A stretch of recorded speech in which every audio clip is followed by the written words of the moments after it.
ખબરોમાં બન્યા રહેવા માટે બેલ આઇકોન દબાવો અને એબીપી અસ્મિતાને સબસ્ક્રાઇબ કરો. અર્પિત, દિનેશ શર્માએ રાજીનામું આપ્યું અને તેમના સમર્થકો હવે વિરોધ કરી રહ્યા છે. આખરે શું સાબિત કરવાની ઈચ્છા છે અહીં એ સમજ નથી આવી રહ્યું. આપની સાથે દિનેશ શર્મા છે, તેમને જ પૂછશો.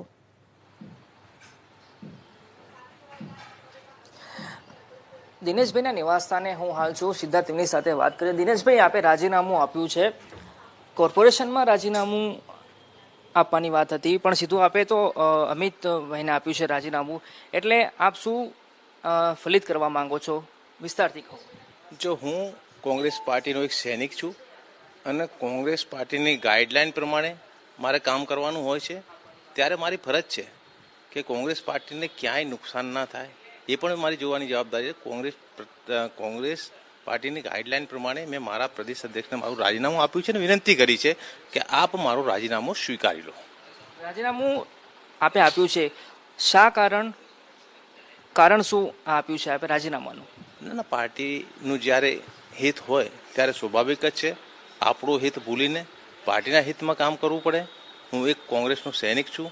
આ બિટવીન ધ લાઇન્સ છે, હિતવાળી વાત છે, એટલે વિસ્તારથી કહો, કેમ કે માધ્યમોમાં એવા સમાચાર આવી રહ્યા છે કે કમિટમેન્ટ હતું જયપુરમાં કે 2 ધારાસભ્યો હતા, એમને કમિટમેન્ટ આપ્યું હતું જો રાજીનામું નહીં, આ બધી વાતો છે, તો એ શું છે? એ બાબત અંગે હું કંઈ જાણતો નથી, એટલે હું કંઈ કહેવા નથી માંગતો. પણ સમર્થકો પણ હવે એનો વિરોધનો વંટોળ જોવા મળી રહ્યો છે, તો સમર્થકો આવશે બહાર, કદાચ આવશે, તો આપણે નથી લાગતું કે ઇલેક્શનનો સમય છે તો આપ દબાણ ઊભું કરવાનો પ્રયાસ કરી રહ્યા હોય, એવી વાત જો સામે આવે તો? ના, દબાણનો કોઈ પ્રશ્ન જ નથી. મેં મારું રાજીનામું આપ્યું છે અને રાજીનામું પાછું લેવાની કોઈ વાત જ નથી. અને મેં પ્રદેશ અધ્યક્ષને કાલે વિનંતી કરી છે કે મારું રાજીનામું સ્વીકારીને તાત્કાલિક બીજા કોઈ પણ કાઉન્સિલરની નેતા તરીકે નિમણૂક કરો, જેથી કોર્પોરેશનનો નેતા પોતાના પ્રશ્નોને લઈને સદનમાં લડી શકે, ભારતીય જનતા પાર્ટીની સામે લડી શકે. પણ દિનેશભાઈ, અચાનક આટલો સમય, હવે તો લગભગ આમ જોવા જઈએ તો ઇલેક્શન આવી ગયું હોત, પણ આ તો કોવિડના કારણે આ પરિસ્થિતિ ઊભી થઈ, તો આટલા દિવસો માટે શા માટે, એ તમામને સવાલ થઈ રહ્યો છે. આપણા સમર્થકોને પણ આ સવાલ હશે કદાચ. ના, અમદાવાદ શહેરની જનતાએ મન બનાવી લીધું છે, ત્યારે પાર્ટીનું મોવડી મંડળ તમામ બાબતોની ચર્ચા કરીને મારું રાજીનામું સ્વીકારશે તેવી મને આશા અને અપેક્ષા છે. અચ્છા, જે રીતે રાજીનામું તો આપનું સ્વીકારી લીધું છે, એબીપી અસ્મિતા પણ સમાચાર આપણે હાલ જ જોયા, તો વાતચીત થઈ છે પ્રદેશના નેતાઓ સાથે કોઈ? ના, સૌથી પહેલાં તો હું કોંગ્રેસ પાર્ટીનો આભાર માનું છું કે કોંગ્રેસ પાર્ટીએ 2015થી અત્યાર સુધી અમદાવાદ મ્યુનિસિપલ કોર્પોરેશનમાં મને કોંગ્રેસનો નેતા તરીકે કામ કરવાની તક આપી, અને સાથે સાથે અમારા મોવડી મંડળ અને ખાસ અમારા પૂર્વ પ્રમુખ ભરતભાઈ સોલંકીનો આભાર માનીશ કે જેમને મને આ તક આપી. અચ્છા, અમિતભાઈ સાથે કઈ વાતચીત થઈ છે આ બાબતે, રાજીનામા બાબતે? ના, અમિતભાઈને મેં કાલે જ રાજીનામું આપી દીધું છે અને મેં કીધું છે મારું વાતચીત થઈ હોય? ના, રાજીનામું સ્વીકારી લીધું છે અને સ્વીકારવું જોઈએ તેવી મેં વિનંતી કરી છે એમને.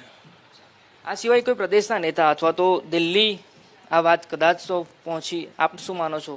ના, આમાં પ્રદેશના નેતાઓની કોઈ વાત જ નથી. આજે જે કાર્યકર્તાઓ કહે છે સ્વાભાવિક છે, એમને કંઈ ખ્યાલ નથી, અને અચાનક જે હું રાજીનામું આપું તો એમને ખબર પડે તો સ્વાભાવિક રીતે પ્રદેશ કાર્યાલય અમારો પરિવાર, અમારું મધ્યસ્થ કાર્યાલય છે અને કોંગ્રેસ પરિવાર છે, ત્યારે પરિવારના મોવડીઓ પાસે જાય તો એમાં કોઈ બુરાઈ નથી. પણ આ તમામ કાર્યકર્તાઓ કોંગ્રેસના અદના સૈનિકો છે અને કોંગ્રેસને જીતાડવા માટે, પ્રજાની વાતો રજૂ કરવા માટે હર હંમેશા મેદાનમાં રહેશે. અચ્છા, તો દિનેશ શર્મા આગામી ચૂંટણીમાં જીતાડવા માટે શું કરશે?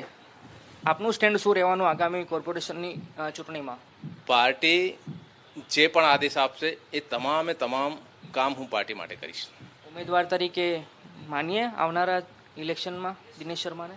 પાર્ટી જે આદેશ આપશે એ કામ કરવામાં બંધાયેલો છું. દિનેશ શર્મા હતા જેમને એબીપી અસ્મિતા સાથે ખાસ વાત કરી અને પક્ષના હિતમાં રાજીનામું આપ્યું હોવાની તેઓ વાત કહી રહ્યા છે. અમિતા. જી અર્પિત, આભાર આપનો જાણકારી આપવા બદલ. તો વિપક્ષ નેતા તરીકે દિનેશ શર્માએ તો રાજીનામું આપી દીધું છે અને પક્ષના હિતમાં આપ્યું છે તેવું તેઓ કહી રહ્યા છે. હવે આગામી 2 થી 3 દિવસમાં અન્ય નેતા વિપક્ષની જાહેરાત થઈ શકે છે.